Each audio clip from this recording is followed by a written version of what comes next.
Welcome back to another quick guide today.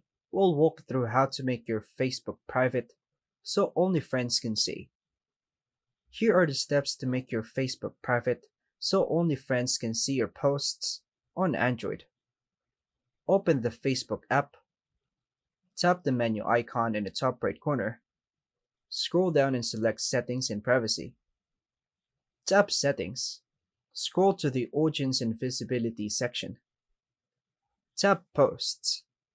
Under Who Can See Your Future Posts, tap it and select Friends instead of Public and tap Save.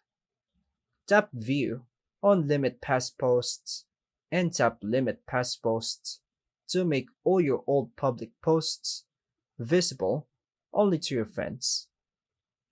Go back and tap Profile and Tagging. Set who can post on your profile to Friends, tap Save, and go to Who Can See What Others Post on your profile to Friends. Then hit Save.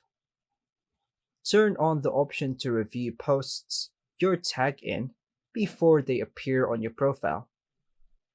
Return to Settings and tap How People find and contact you. Change options like who can look you up using your email or phone number to Friends. Tap Save and turn off Allow search engines outside Facebook to link to your profile. Finally, go to your profile. Tap the three dots, View As, to make sure only your friends can see your posts and personal information. And that's all for now, folks. Thanks for watching.